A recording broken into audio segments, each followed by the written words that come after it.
nominated singer-songwriter, pianist, composer, and New York Times best-selling author of 2020's Resistance, a songwriter's story of hope, change, and courage, and 2005's Piece by Piece. She has released 16 studio albums, including her latest, Ocean to Ocean, in 2021. And this is her first book for kids, her first children's book, so it's a lot of fun. With Tori today is Rachel Brodsky, a writer, critic, reporter, and podcaster living in LA. Her writing is about music, entertainment, and culture that has appeared in Rolling Stone, Time, and the Los Angeles Times, Stereogum, The Ringer, Spin, The Guardian, Vulture, and others. Okay, she's a writer and also co-hosts In Sync, a needle drop podcast celebrating the marriage of music and moving images. Without further ado, please give it up for Tori, Amos, and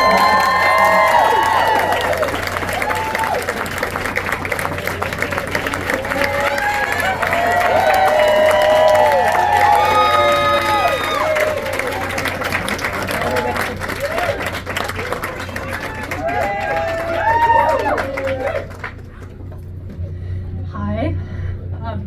I wish I had put a few fewer bylines because that was okay. My name is Rachel. This is Tori, Amos. Thank you for coming. We are here to talk about and celebrate Tori's beautiful and inspirational new book for children and adults, really, Tori and the Muses. And I would love to just start by asking Tori to read a few pages of her book, and then we'll talk about it.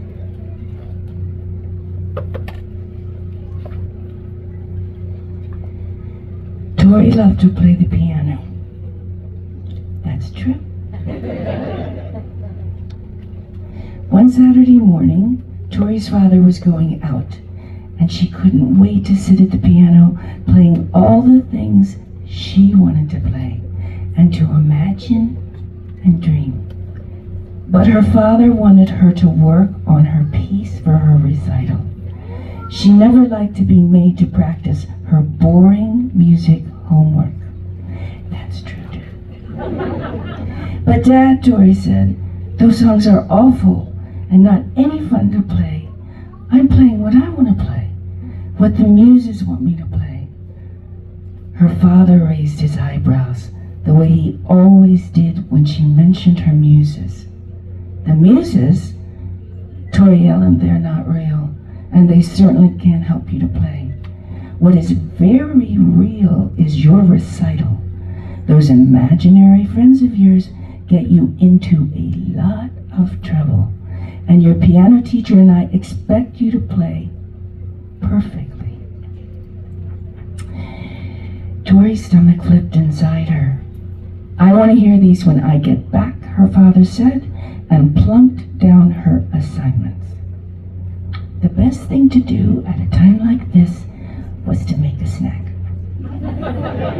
Just then, there was a knock at the kitchen door. Easter egg. Who could it be? Well, Tori's Muses, of course. All 11 of them.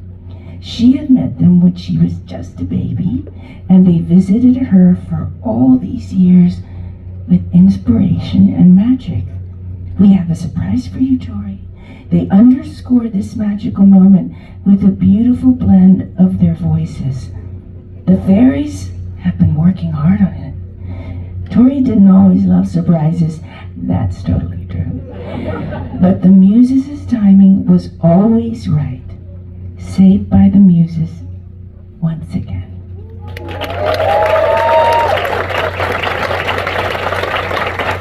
Thank you so much. To really start out with, what was the genesis of the idea? We know that you're already a very gifted storyteller, and that storytelling plays such a strong role in your music and your albums. And what inspired you to take that over to, because you were also a published writer of a memoir, what inspired you to take it in this direction? Well, out of the blue, a call came in from one of the heads of Penguin, the book people, and I didn't understand. I've been saying this at everything, but it's true. I spend a lot of time on the liner notes, actually, and I didn't think, though, anybody read them. And so that's why, but I always had an instinct I didn't allow husband to do his cheeky, naughty humor, and he would always want to thank the crew in certain cheeky ways. And I was like, get out of here. I don't trust you. And so, thank God, because the children's book person was reading this stuff and says, hey, do you want to make a story about the Muses and the fairies? You thank them in the liner notes. And so that was the beginning. That was the jumping off point. What did the Muses look like to you when you were little Tori's age? Not that you aren't still little Tori inside. But. Well, the funny thing is they appear in different ways and always have, and I don't know a world, hand on my heart, I don't know a world without them. And yet I protected them because I was a preacher's daughter, and even I was aware at an early age, with my grandmother being around, I really feel for the witches out there. You ladies and guys really have a tough time. And so I was sticking to the fairies. And I thought, they could handle that, the Methodists. They could kind of handle that. Because they think I'm actually talking in allegory. They think I'm talking about, my make-believe fairies. And I'm like, no, the fairies. They're real. But I wouldn't say that to them because there was always a danger in the Methodist Church anyway. So I kept the Muses quiet, hidden, and how they operate I've kept pretty quiet until now. And it was them who said to me when Francesco from Penguin said, will you write a story about this? And I kind of went to them and said, okay, how far are we gonna go? And they said, we're going. We're ready. The world is in a place, this is before the election. The world isn't, but we knew the frequency. We saw it. I live in Florida. I saw the bumper stickers, okay? And I have to stand in line at the grocery store. I was hearing the chat. So, the Muses said, it's time to tell people what we really do.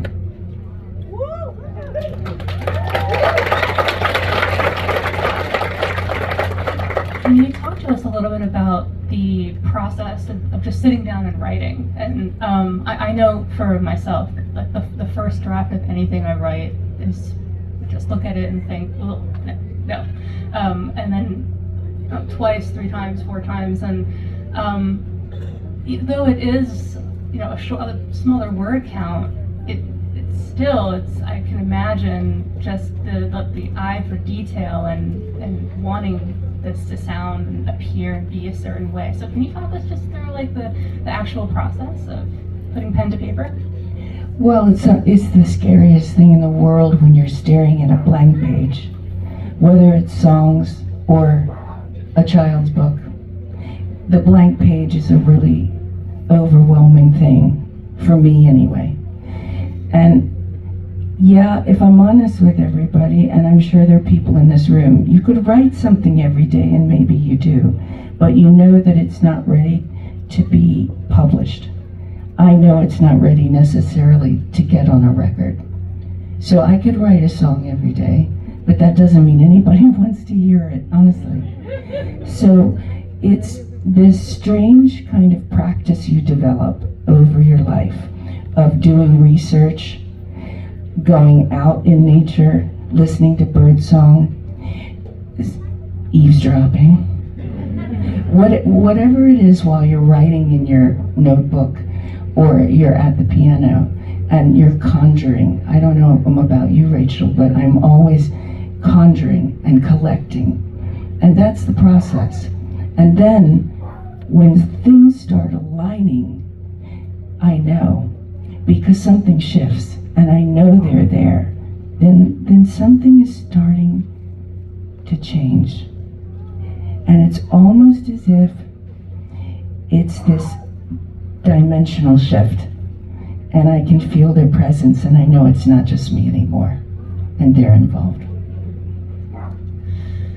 Throughout the book, as little Tori meets with her friends and sees that the Muses take on different personifications or just different forms with all of them, what inspired you to create the Muses for little Tori in the way that you did with I think it's 11 different women? Yes. What was the inspiration behind that kind of personification? Well, they've been with me like that. For the longest time, I thought there were 9. And then Fawny and Swanee showed up. They're attached to songs from Black Dove. They go way back. And I hadn't noticed that the animal feminine essences were Muses, although I've been writing with them for over 30 years. So they are 11, and I had to recognize through them that people see their inspiration differently. And the Muses I work with wanted to encourage people to not be trapped in the idea that they have to appear in a certain way. They can appear in all kinds of ways. And the book is asking her to go out and find out how other people get their inspiration. And of course, the magic pink piano has a hand in this because the fairies propel her. So, of course, we see Anna first, and then the ingredients jump off the shelf. And Anna easily is able to finesse them because they are her Muses. You mentioned the pink piano, and that was going to be my next question, because I would love to know how you thought of what the power of the pink piano is as she travels around with it. What does it signify? Something? What did it mean to you when you were writing about it? Well, I've always wanted a pink piano, and I think, why not?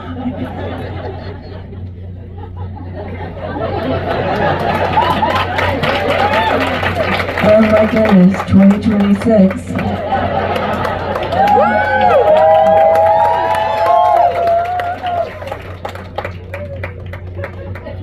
Well, I'm gonna manifest that for you. I think you've earned it. Thank you, Rach. Yeah. I wonder if we could go back a little bit to when you were a child and how the Muses might have presented themselves to you then in terms of inspiration, and maybe how that's evolved. I could always hear music and then play it before I can remember anything. So I didn't have to learn to do that. And whether at first you might think, well, that's really a blessing, right? It was, until I was accepted at the Peabody at 5, and then the next step is to read music. Why Can't Tori Read was never about not being able to read music. You can't play Prokofiev and C sharp minor and not read music. So anyway, but the key here is how they taught it was through a punishment, which was you go from the Beatles catalog and amazing musical scores like Oklahoma, Sound of Music, to hot cross buns. And Mary Had a Little Lamb with quarters on your hands and rulers underneath your wrists for posturing. And okay, so that became a part of my technique. But at the same time, the thing that I love to do, which was play music, because who doesn't want to play the Beatles all day long, then to playing something really tormenting. And I thought I was being punished for this. So that was a bit of a traumatic year and a half, from 5 to 6.5, 7, when I was introduced the Bach music and Mozart music for kids but it took about a year and a half of being really blue. And that's when I would run to the piano almost as a refuge and ask the Muses, how am I going to survive this? Because I don't want to play music anymore. Wow, I mean, that's wonderful that you didn't run away from the piano. Well, I think I was guided back to it, Yeah. to say, no, play the things that you love. And I do think a lot of kids aren't necessarily taught music in a way, because it's tough to read music unless you just have that gift. Some have an ear, some have the eye, some have both. I had the ear and had to learn the eye. But how the eye was being taught was demoralizing. And so it was a crushing thing to play the piano. The piano then became an adversary. And it was really these voices that would say, it's not the piano's fault, okay? She's your friend. So my mother would play records, my brother would bring in records, and he would say to me, when Dad gets home from church, you've just learned this band called The Doors. Now, when he sits down and reads his paper, you're going to do a variation on the theme. I'm just looking at him. He's 10 years older than I am. And he said, you're going to play this piece of music, but it's going to sound like Bach. And I'm like, okay, I can do that. Throughout your whole catalog, you have this strain of really drawing from things like folklore, history, mythology, and in some of reading I've done about artists who like to do that, it kind of will start from just one thing and then they're off, and I just wonder how, if at all, like that, maybe that prepared you to start writing about Tori and the Muses, which to me has kind of a fantastical element. I guess when the Bible has been pounded in your brain for years and years, I don't know, 3-4 times a week, then I was drawn, I guess, first to Edith Hamilton's mythology. As a teenager, that was the opening of there's another way of looking at history. There's another way of ancient storytelling.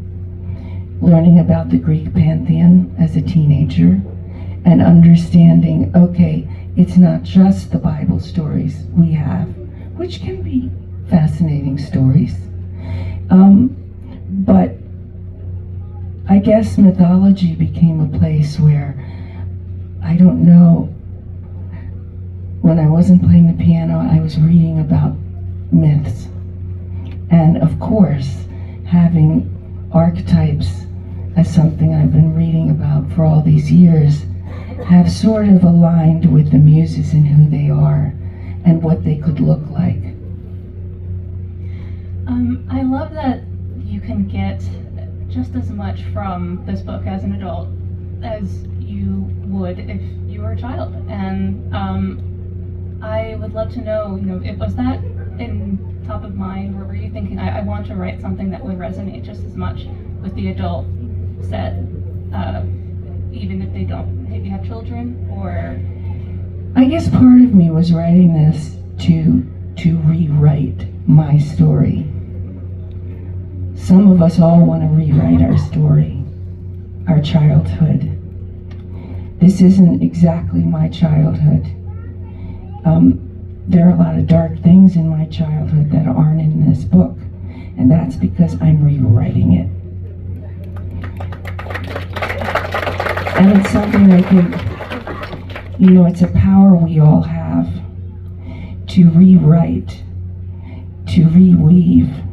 It doesn't mean things didn't happen, but if we have an opportunity to say, okay, redo. So the dad in the book is going to have a turnaround. And unfortunately, my dad hasn't had a turnaround yet. But we're planting a seed that possibly he can. I'm going to go back and read this to him, and yet he's 96 and at a certain place in his life. So there's not an expectation that I have. It's just holding a space for him to receive the story however he wants to receive it. But I wanted to bring a story to parents, aunts, uncles, who maybe felt like they weren't nurtured when they were growing up. And the word nurture is key here.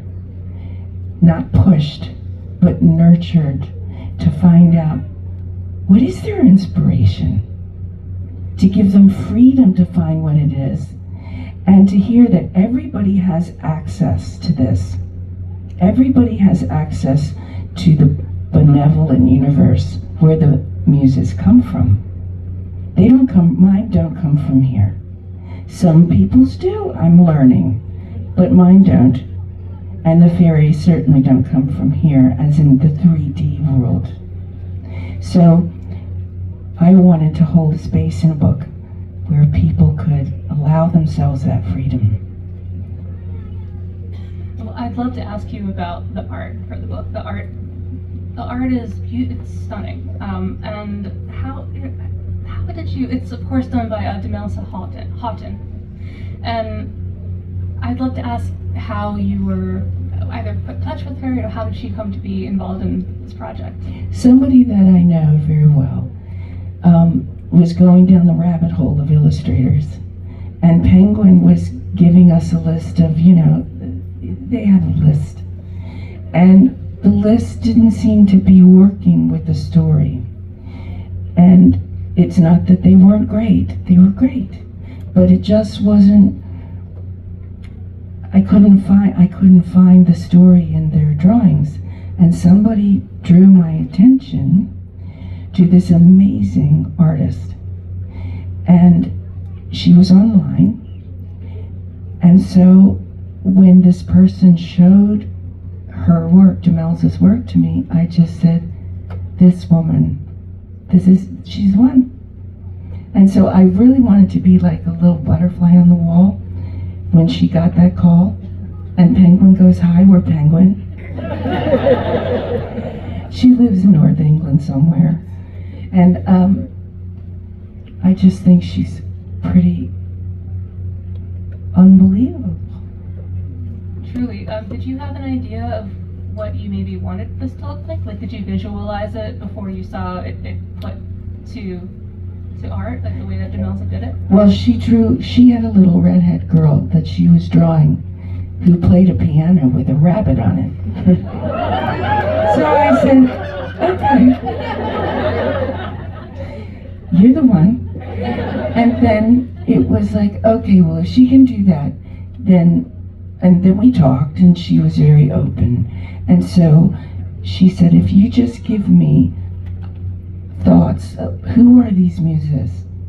Where do they come from? And I said, I will do all that, and I will take pictures of shoes that they need to be wearing. And I'm telling you right now, the Native American wants Manolo Blahniks and gold. How was it just to see images of the muses themselves? Jaw-dropping. I mean, it is beautiful to look at, but also just the way that the book shows how muses can take on different forms. Could you talk a little bit about just the variations that muses can appear in the book, and then maybe if you have friends or feedback who have told you about unexpected areas that their muses have shown up in? Well, my ones can appear as like a collective, and shapes can come from them that form personifications of what looks like to be a woman. But sometimes they can be just light, or they can just be sound, and I'm hearing them. So it's not so linear all the time. It's not like 11 human-looking creatures are standing in front of me all the time. They can look like that, but they can also look like beams of light. So it does shapeshift from time to time. And then the second part of your question was, what are other people's muses looking like? Well, I've been getting letters since New York City, and I've been learning a lot about what people see and what they feel. And somebody in one of their letters said, I'm learning that my ancestors, my grandmother, my ancestors are talking to me and showing me things all the time. They're my muses. A man the other night comes to me with his hand on his heart after the little chat, and we're taking a photo, and he goes, I know beyond a shadow of a doubt, my wife and my children are my muses. And I was like, wow. He was clear. He was very clear. So people are coming up. Last night in San Francisco, somebody just looks at me, has this beautiful jaded diamond beetle dung bug with diamonds on it. And he's very cool. You know, San Francisco. You know what I'm saying. And he just looks at me and doesn't say anything. He holds the beetle to me. And he said, I've been making these for a long time. Thank you for the insect ballet. And we hugged. And I said, yeah, well, you know all about them. And so, gems, insects, those are his things. I saw it come together right in front. He was right here. And it was so beautiful and intricate. So I'm learning from different people. Somebody just came up to me and said, I'm a great organizer. I'm just going to go with it. Yeah, but it's so true. I love the way that the book describes and shows you, I think, reality. I mean, it looks fantastical, but it is reality that everyone finds creative inspiration somewhere. There have been times I know in my life where people have said to me, oh, I could never write anything. I hate doing that. I'm not that creative, that kind of thing. And I think if this book shows anything, it's that creativity is everywhere. It just may not be where you expect that it is. That's a really good point. There's this person in my life called Jodes. And so she's part of the Martian website. Anyway, one of you will know what I'm talking about. And so I look at what she's doing with the pantry in England. I go up to her and say, I've never seen a pantry like this. She goes, oh, it's boring. I said, no. What? I've never seen anything like this. And so she just said, but anybody could do it. I said, I can't do it. I can't do it. I'm going to steal this idea. And so I took a picture of how she did it. And some of you who are organizers and who can pack a suitcase where I go into anxiety and cry before I take a trip, which is, I'm on the road all the time. And so I'm in awe of people who can do this, and yet they don't value it because it isn't a writer or a musician or a visual artist. This person thinks they're not creative. That's not true. That's just not true. That's just not true. And so I'm just saying to you guys, sometimes we don't value, and that word value is really important, the things that you all can do. Because maybe, well, I'm looking at the Packers and going, okay, would I give this half of this finger to be able to pack like you? No. But I would love to do what you can do. And it's really amazing. I'm always buying packing cubes, hoping that this time I'm going to do it right. No, I love that. And on a broader note, if I have to read one more article about how the humanities aren't really attractive anymore for people who are heading into undergrad, or that, you know, this, that, and the other. It seems like we live in this time where creativity and art and writing and learning how to critically think along with those things it's at a low point scholastically. Well, it's the only thing that's going to save us. So, I've just come from the East Coast and the Midwest. Things are really dark. We're going to have this conversation. It won't last long.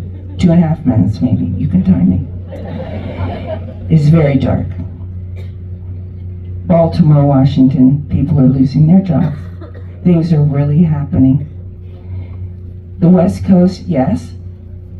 Eyes wide open, nervous, but it's really dark. Even the New Yorkers, okay? And when they are on the edge of their seat and holding their heart, we better wake up. Come on, it's the New Yorkers. So if they're like that, hello? Calling all creators. Calling all. We have vacancy. These are the peaceful warriors. There is power with this. Why do you think they put them in the gulag? Doesn't mean they won't again. Can't promise that. Don't know what's coming. I do know you can't fire the fucking fairies. I know that. And I do know you can't put the muses, whoever they are, in the gulag either. Now you can put me and you in there. So let's think about the power that we have and what's out of our control. Because there is a lot that's happening on an hour-to-hour basis that is out of our control. But you and me sitting on our cans and not doing something, are we nuts? There is power in doing something, or power in listening and observing, and then with intention doing something. But we are being called. Everybody's being called, and it's okay. You can have a day with the duvet over your head. That's fine. I'll allow you once a week. I'm taking my once a week tomorrow. There will be a duvet over my head and a Mexican Coke, full fat sugar, next to my bed.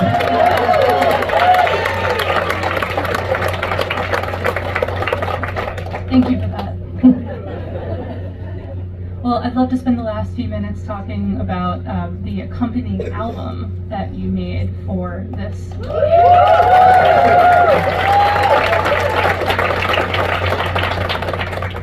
Let's just start at the beginning. I mean, when did you decide that you wanted there to be a musical component? The embarrassing thing is, it was somebody called my husband who said to me, in a British accent, okay, so then, can you explain this to me? You're going to make a book with a little gal who plays the piano and all this music and has muses that give her music. Wife, where's the bloody music? I said, okay. And then I started. And what was the writing process like, just in terms of completing the set number of tracks? And also, you know, sort of a fun fact about me is I spent the very early part of my career in magazines writing about kids music, because I worked for kids magazines. And one thing I used to ask a lot of the artists, because some of them had made adult music, and then maybe they had children and then they decided to make children's music, where they didn't really see much of a difference between the two. It was just sort of where the muses took them. But for you, is there anything about this music that you maybe wanted to be overtly for kids, or was that not really a thought? Well, for instance, let's just take one song. So this song called Building a Mountain. I thought, okay, I'm going to experiment on my nieces and nephews, my grand ones. And, you know, they're banging on the Busendorfer. You can't hurt the Busendorfer. But I thought, let's build a mountain. So we started with making a mountain in the lower register. This was the experiment. And then we just started to play with, okay, beneath the mountain there's a mushroom, a world of mushrooms. And so we made that sound, and we're talking 3 and 5-year-old. And then we start going up the mountain and how that works with the arpeggios moving up. And then there's an icy lake. So we build an icy lake in the upper register. And then on this icy lake we can skate. And that changes with the susses and what's happening with the chordal work up there. And then we start to move into both keyboards because we're crossing into a mountain range now. And so we climb higher and higher, and soon we can touch the moon. And then we climb higher again. And so that was the idea, the seed idea, just talking to a 3-year-old and a 5-year-old about building a mountain. And no, it didn't sound like what you hear, because it was kids being free to really build a mountain and on their tiptoes to make an icy lake. And they were engaging with this. And while they were doing that, they said, can we dance and you really play? And so I started to do what we just did, but put it into more of music speak. Not just like finger painting with the Busendorfer, but letting them dance. And Savvy said to me, T-Bird, really play. I mean, don't play bad, play good. I said, okay, I'll play good. There's nothing like being humbled by a child. What kind of feedback in general have you gotten from kids specifically, both the book and or the music? Well, I wish I could show you pictures. They've been coming in fairy costumes. They've been coming dressed like bugs. I'm getting coloring things of all kinds of bugs. So I'm not a bug person. But I'm waiting for, I think my whole life is about ready to turn into a praying mantis because of something I said the other night. Well, so I think we're almost, we have 1 more minute, and I want to ask you, you have a gift for writing a children's book, and well, it feels funny to call it a children's book because I got so much out of it, and I'm nowhere near close to being a child. But I would just love to know, like, would you consider writing more children's books as time, not necessarily like tomorrow or next year, but as the muse moves you, now that you have done this part, this is your debut children's book, is this something that you would want to do again? Well, I haven't had as much joy writing anything as I have had with writing a children's picture book. So we'll see if Penguin still likes me in a week. Fingers crossed.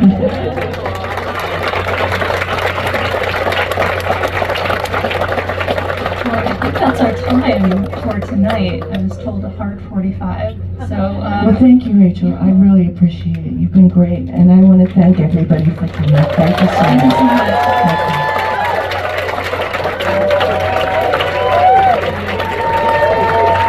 Tori, Amos, everybody.